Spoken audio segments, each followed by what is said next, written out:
Hey, Facebook world, it's Steve Melia for day 11 of 30 ways, 30 days that we can really just have a more fulfilling life. And today I'm going to talk about something that is very near and dear to my heart. That's the topic of giving back to your community or volunteering.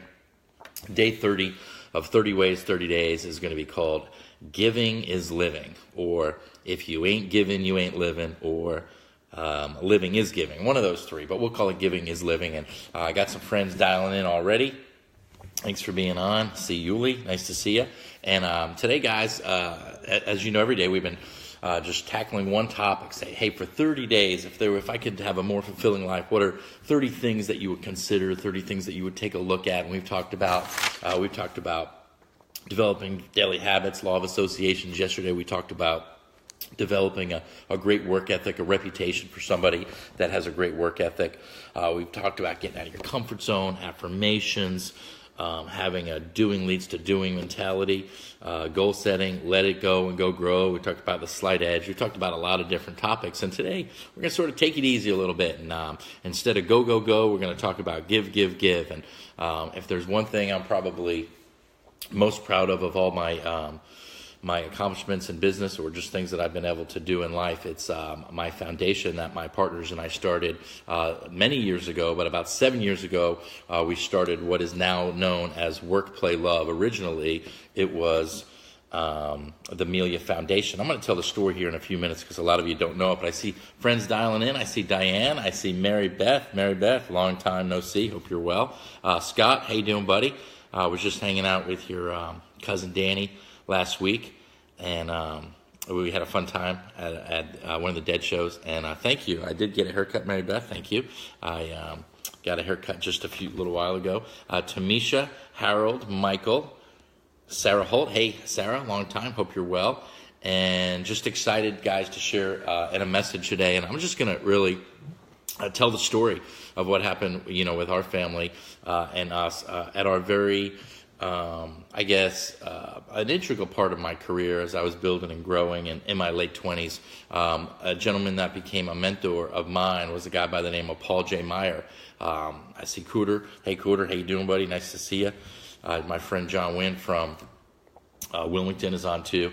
But Paul J. Meyer was the guy that started a company called Success Motivation Institute, and really wound up being, I believe he was a billionaire by the time he passed away a few years ago. But he just had this amazing soul of giving back, and he was just, he made a lot of money. He gave away a lot of money. And I was at a weekend seminar at his house. Myself and a bunch of entrepreneurs had the ability to sort of study with him and spend a couple of weekends with him over the years.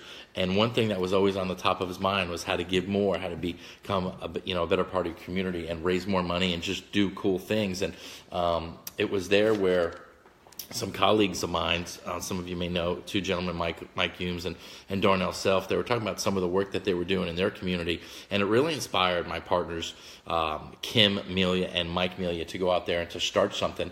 And a few years later, we still didn't really know what we wanted to do, but someone had told us that, the best thing that you could do is use your own skills to go out and to give back to community or to raise money. And if you know us in business, we're really good at promoting. In fact, this 30 ways, 30 days, I'm a promoter. That's what I do. Whether it was my comedy career or my life as a Yankee fan or whatever, I go out, and if I'm excited about something, I'm going to talk about it. In fact, in a couple of weeks, I'm going to launch the 2018 Work, Play, Love Super Bowl pool, which we've been doing. I think this is going to be our 4th or 5th year, and we've been averaging over $15,000 per year that we're raising for our charity, Work, Play, Love. And so what we did is we really learned how to use our own promotional skills to go out there and to do good. And I believe the saying that when someone is given much, much is expected, and I certainly can appreciate that. My sister-in-law, Maureen, who's becoming a regular watcher of my program. Maureen, I feel like you're stalking me a little bit.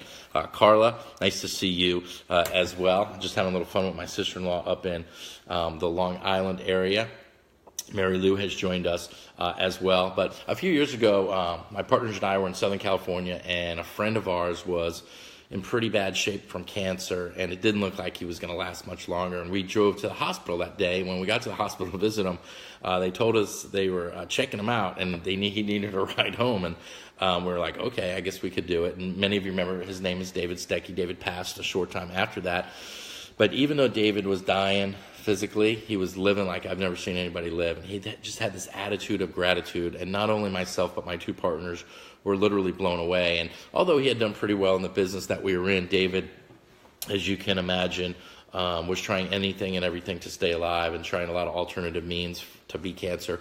And his medical bills were piling up. And at the time, we got together with a few other people that we knew. And, somebody offered to open up their restaurant, and a few other restaurants offered to give some meals away. And before you know it, we came up with 2 separate weekends of events that we were doing, that we were promoting. And at first, we had just started the Amelia Foundation. So we sort of just ran all the money through the Amelia Foundation.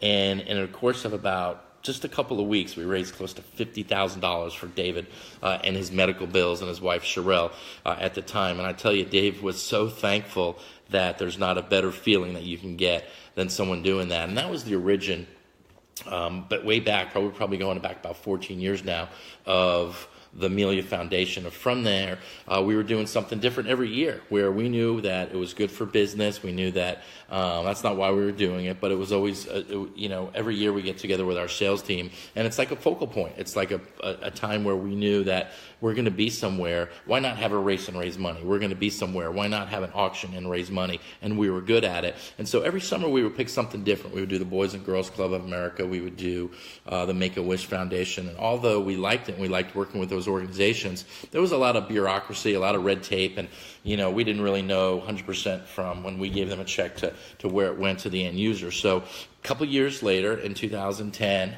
early 2010, my brother Mike, was on an airplane, and he met a guy who had a bunch of what they call pulseras or wristbands on, and Mike asked him what they were all for, and he said he volunteered at an orphanage in Guatemala. So one thing led to another, and Mike got a video that he asked Kim and I to watch, and of course he asked us to watch it many times, and we kept saying we would and never did. But the minute that we watched it, we realized that this was our new mission. And the video was about a village in Guatemala, in Mixto, Guatemala, right outside of Guatemala City, that had a boys' orphanage, and they had land for girls' orphanage, but they didn't have the money to raise it. And at the time, it was $72,000, and they didn't really know what they were going to do. So we decided to get involved, and we decided to help them raise that money.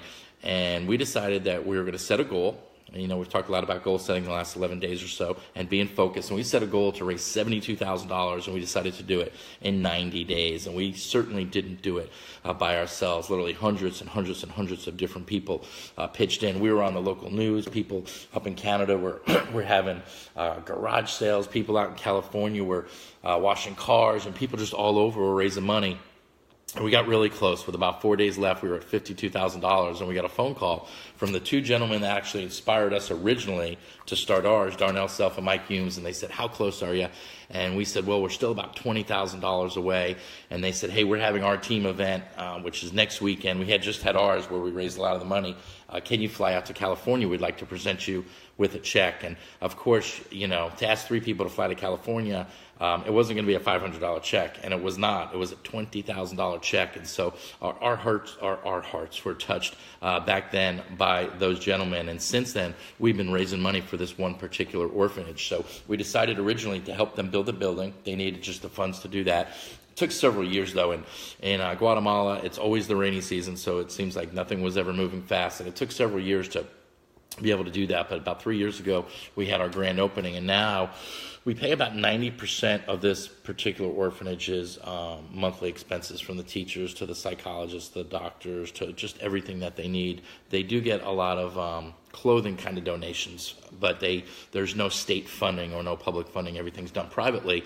And quite frankly, we've changed the life of this particular couple that runs this orphanage. I think right now there's close to 30 girls that are in the girls' side of the orphanage, another 50. So at any one point, they house and operate a facility for about 70 to 90 little boys and girls in a little village in Guatemala. And I tell you that because everything has a story. It's not like it's just like one day we just decided to have a foundation. It's one thing led to the other. It's the slight edge. It's pay it forward. It's a lot of great things. And so my message today is find a way not just in this holiday season, but find a way from this point forward that you can have giving back just as part of your method of operation, just what you do. And that's what our family does. And so if you're interested, this will be a shameless plug for our foundation today, but if you're interested in helping out, which I know many of you are, as I look through the names, I know many of you are already what we call Hogar Heroes. A Hogar Hero is someone that just goes to our website, workplaylove.org, where you can check it out, workplaylove.org. Timmer, thanks for putting that up there, buddy. And just, you can either make a one-time donation, which we love, or you can commit monthly, which we really love, because then we can know if we can knock out the bills every single month. But we bought a couple school buses over the years. Kim was just in Guatemala last week for the groundbreaking of a school in the same village. So because of our association at the orphanage, she met a woman that volunteered there, and they, together with another foundation, so 3 different groups are now working together to build a whole school in that same community. So I'm telling you, living is given. One of the best things that you can do, again, for your business, to get your name out there, is to go out there and volunteer your time and your energy. And we got a lot of people joined in. I want to say hello to a few friends. My buddy Timmer Halligan. Timmer is just one of those guys that is always a giver. Whenever I'm doing anything, whether it be a Super Bowl pool or anything else, he just says, what do you need, how much, and that kind of thing.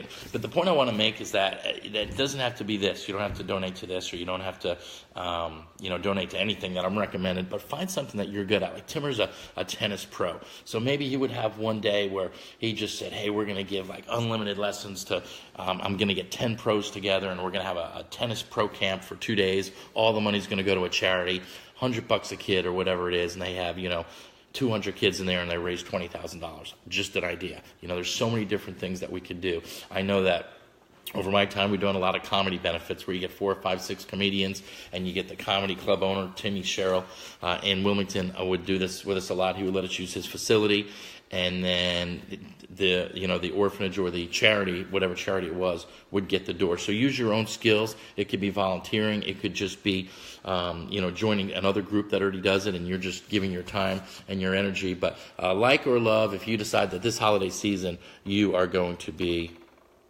giving back to your community. I see a few people making funny comments. Mario, Casey, good to see you. Jim, thanks for joining. Ray, hey Ray, I finished my book, The Last 42, and there's a funny section with you in it. So if you inbox me your mailing address, I'll send you a copy of that. And thanks for that day that you made it out to Tampa too.